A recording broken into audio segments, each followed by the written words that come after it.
অনেকদিন আগের কথা। একটি জঙ্গলের পাশেই একটি সাপ বসবাস করত। সে খাবারের সন্ধানে প্রতিদিন জঙ্গলে বেরিয়ে পড়ত।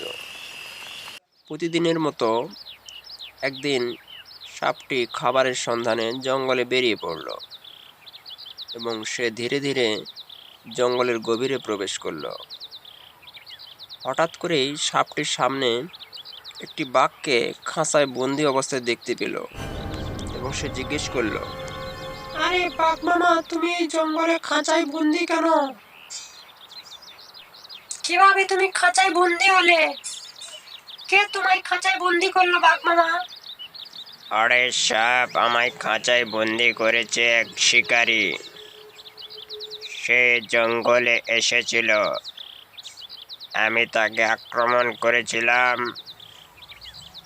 হঠাৎ করে সে আমাকে খাঁচায় বন্দি করে ফেলে এবং বন্দি করে সে এখান থেকে চলে যায়।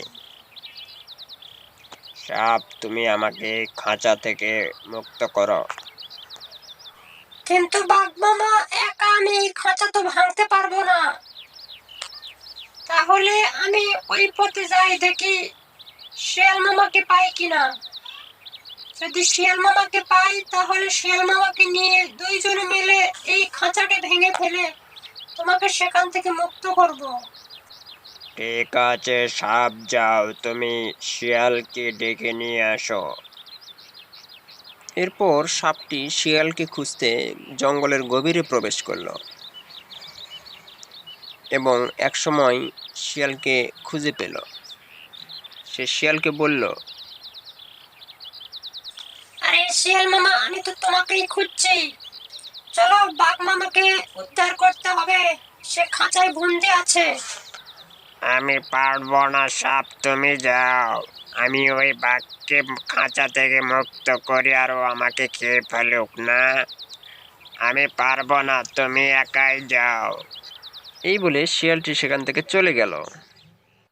অবশেষে সাপটি আবার সেই বাঘের খাঁচার সামনে ফিরে এলো। ফিরে এসে সাপটি নিজেই চেষ্টা করতে থাকলো এবং খাঁচাটিকে একসময় উল্টে ফেলে দিল।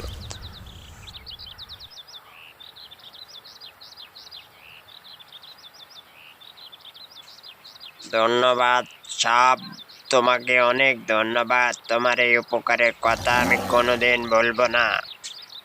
যখনই তোমার প্রয়োজন পড়বে অবশ্যই আমাকে ডাকবে। ঠিক আছে বাঘ মামা, এখন তাহলে আমি আসি। এই বলে সাপটি সেখান থেকে চলে গেল এবং কিছুদিন পর একদিন খাবার সংগ্রহে সাপটি বেরিয়ে পড়ল। এরপর সাপটি জঙ্গলের গভীরে প্রবেশ করল এবং সে সাপুরের বিনের শব্দ শুনতে পেল।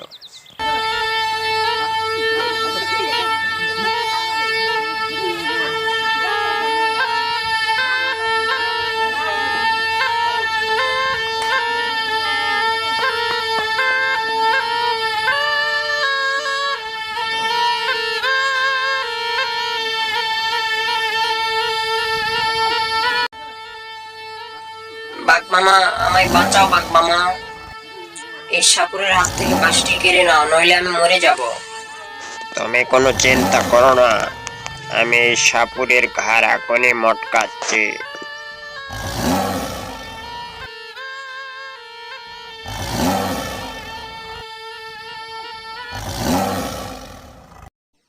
বাঘ মামা, তোমাকে অনেক ধন্যবাদ। তোমার এই উপকারের কথা আমি কখনো ভুলবো না। ঠিক আছে বন্ধু, আজ তাহলে আসি।